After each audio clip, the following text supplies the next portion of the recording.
Hi. Well, here's something you don't see very often. This is a Smith & Wesson Model 53. These are built on the K-frame. This particular one, I believe, dates from 1961 or 62. And what makes these unusual is the caliber they're chambered in. These are chambered in 22 Remington Jet, which is essentially just a .357 Magnum neck down to 22 caliber. Now, while these fire a very small, light bullet, they do travel extremely fast. Has a lot of power to it.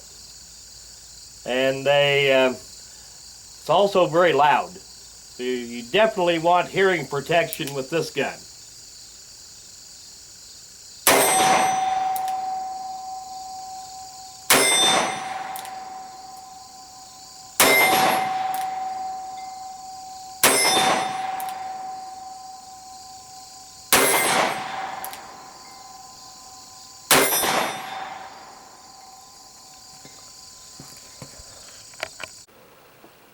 Well, the Smith & Wesson Model 53 was made from 1961 up till 1974. And I have heard that while it was officially discontinued in 74, that a few of them were special ordered up until 1979. Well, they're made with the 8 3/8 inch barrel like this one,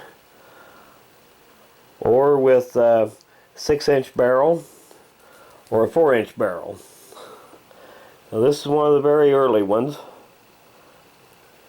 and these are marked as a 22 Magnum.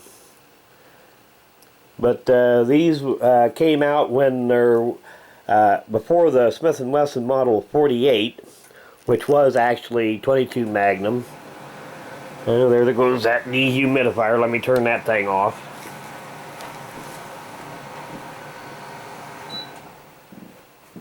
There, that's better.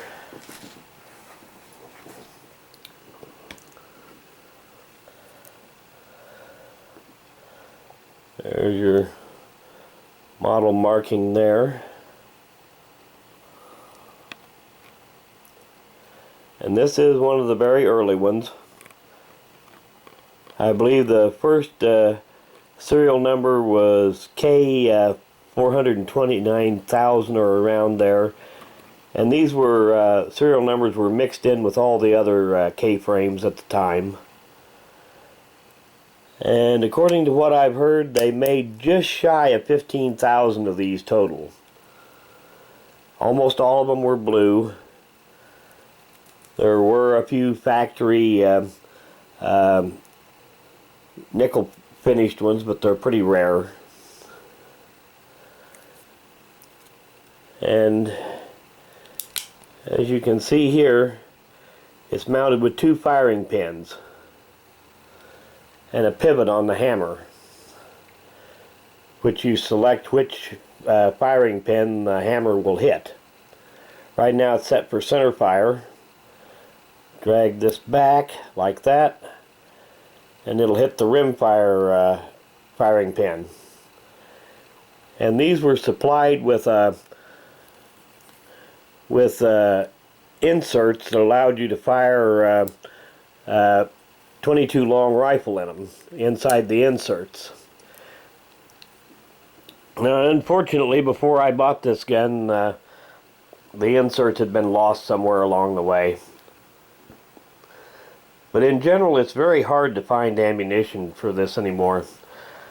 I believe Remington stopped making 22 Remington Jet ammunition in 1990, and PPU did make some of it for a while. And I have managed to pick up a supply of it, but in general, if you're going to get one of these, you might as well figure on either using the inserts and firing 22 long rifle in it, or else start reloading it. And even reloading dies for 22 Remington Jet have to be special ordered, unless you can find some used ones someplace, and they're pretty expensive. And I thought I turned that humidifier off, dehumidifier off. There. Guess it's stubborn.